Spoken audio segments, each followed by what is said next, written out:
stories only God could write, true testimonies of faith, miracles, revelations, life-changing encounters, the missionary, and the power of God in action. Get ready to be moved, to be inspired, and to renew your hope and your faith. What is the loneliest sound in the world? It's the sound of a loved one's voice you've never heard, the melody of a song you've only felt, and the silence that separates you from every casual conversation. What if your entire life had been defined by that silence? And then, in a single explosive moment, the sound barrier shattered. This is the story of Sarah, the missionary, and Eleanor, the woman who lived in perpetual silence. And the day they collided in Nashville's Music City, where hearing is everything. Our protagonist is Sarah Chen. She is a missionary in her late 50s, with a warm, expressive face that compensates for her quiet demeanor. Sarah's ministry is defined by a deep, almost painful sensitivity to people's hidden suffering. She knows firsthand the isolation that comes from feeling unseen. Years ago, she struggled with a complex illness that left her bedridden, feeling cut off from the world. It was during that time of isolation that her faith became razor-sharp. She realized God's greatest miracles are often directed at reversing the very isolation that pain creates. Her greatest fear is passing by someone God intends to use her to heal. Her faith is not just strong, it is demanding, always pushing her to act immediately on divine impulses. She carries a quiet authority that commands attention, even in skeptical environments. Eleanor Vance, now 68, had been profoundly deaf since childhood due to a severe case of meningitis. She lived alone in a quiet, older neighborhood in Nashville, her life meticulously ordered to navigate a world built for sound. Her primary form of communication was American Sign Language, ASL, and reading lips, a skill that required intense concentration and often left her exhausted. Her greatest heartbreak was not being able to hear her husband's laugh before he passed away 10 years ago, leaving her even more isolated. Eleanor's view of God was pragmatic. She believed he existed, but she felt he had simply overlooked her when the time for healing came. She carried a quiet, resigned bitterness that manifested as deep suspicion of loud, exuberant people, especially those in loud churches. She only ever attended a small, silent service designed for the deaf community. The moment this story begins, Eleanor is walking through Centennial Park, a place she loves because its beauty is silent and tangible. She sees a group of people gathered near the Parthenon replica, and her lip-reading skills catch the words God and miracles. A protective wall instantly goes up. She speeds up her pace, avoiding the group, determined not to engage with the kind of faith she saw as performative and hurtful. Sarah, the missionary, was leading that small group. As Eleanor quickly walked past, Sarah stopped speaking mid-sentence. Her eyes locked onto Eleanor's retreating back. An immediate, undeniable urgency, a powerful spiritual pull, gripped her heart, so strong it felt like an electric current. Go now! That silence is about to break. Sarah immediately excused herself from the group and jogged to catch up to Eleanor. She approached her from the side, placing a gentle hand on Eleanor's shoulder. Eleanor stopped abruptly, turning, her face a mask of annoyance and cold dismissal. She signed quickly, her movements sharp. I am deaf. I do not want to talk to you. Sarah was fluent in ASL, a skill she learned after praying specifically to reach isolated communities. She smiled warmly and signed back. I know. I did not come to talk. I came to tell you that God has seen your silence, and he is about to break it. Your isolation ends now. Eleanor scoffed, a dry, harsh sound. She signed, God does not heal people like me. I have lived with this for 60 years. If he wanted to heal me, he would have done it before my husband died. Leave me alone. Sarah did not flinch. She signed, I cannot leave you alone. I saw you. God needs you to hear something specific. It is not about your body. It is about your soul. It is about a song you need to hear. Come to my church on Sunday. I will not pray for you here. I will only pray for you when you are standing in a place dedicated to his praise. Eleanor looked at Sarah, surprised by the missionary's deep understanding of ASL and her unwavering confidence. But the idea of going to a loud, mainstream church was terrifying. She quickly signed a definitive numbered. Sarah signed her final words with absolute authority. Sunday. The message is waiting for you. The silence will end when you surrender the bitterness you carry for your husband's death. Eleanor was shaken. How did this woman know about the bitterness? She had blamed God fiercely for taking her husband, leaving her alone in the silence. She walked away, her mind reeling. Sunday arrived. Eleanor found herself driving toward the address Sarah had signed, fighting an internal war. She knew she shouldn't go, but the curiosity, the terrifying hope that Sarah's promise might be real, was overwhelming. As she sat in the parking lot of the massive church, she saw Sarah waiting at the door, wearing a simple smile and a delicate white lace veil. Eleanor knew there was no turning back. The stage was set for a miracle. But was Eleanor ready for the sound? Eleanor reluctantly walked into the large, brightly lit church sanctuary. The noise, the movement, the energy was overwhelming.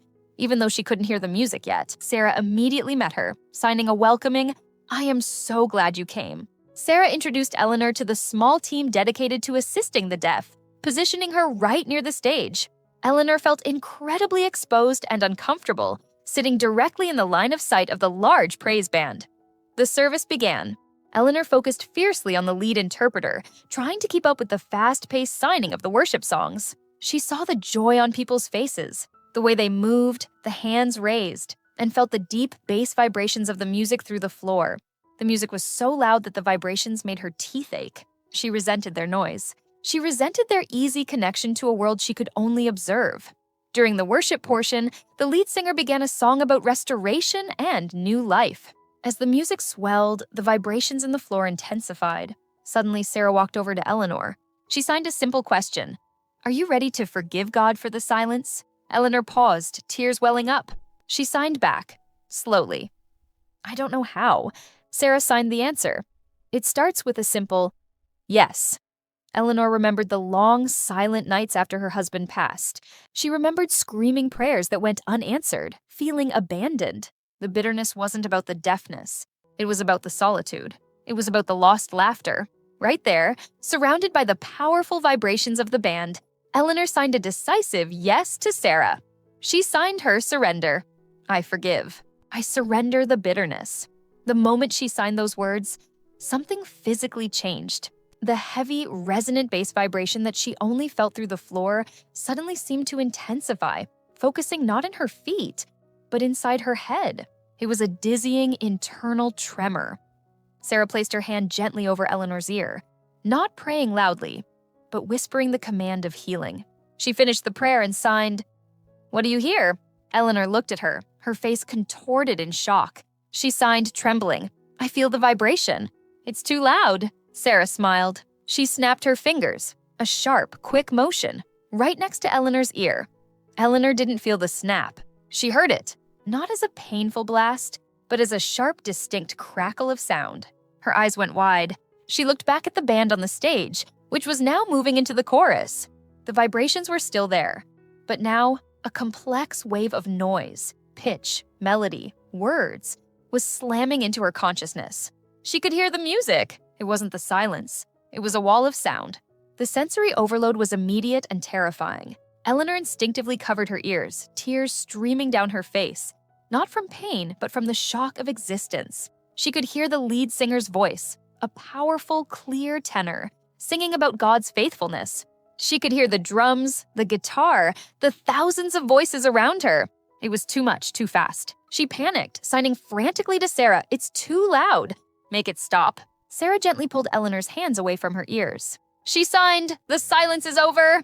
"This is the sound of life. Listen to the words." Eleanor tried to focus through the chaos. She recognized the rhythm, the emotional weight of the melody, but the sheer volume of information flooding her auditory centers was overwhelming. She started to cry harder, overwhelmed by the beautiful, terrifying noise. Then, the sound of the congregation singing the chorus hit her. It was a wave of harmony, a collective voice of thousands lifted in worship. It was the first time in 68 years that she had experienced shared sound. The transformation was absolute, but the adaptation was agonizing. Sarah, noticing Eleanor's panic, immediately pulled her out of the main sanctuary into a quiet side room. Where the sound was muffled in the quiet room, Eleanor looked at Sarah and whispered a single guttural word, testing her vocal cords for the first time in decades. "Here." Her voice was rusty, uneven, but it was her voice, a sound she had never known. She started asking questions, her voice gaining strength with every utterance. "What is that ringing? What is the sound of the floor? What does your voice sound like?" Sarah carefully spoke to her, demonstrating the difference between a whisper and a normal speaking voice. She made Eleanor repeat words, helping her map the new world of sound onto her brain. Eleanor laughed, a beautiful, startled sound, when she heard her own laughter echo off the walls.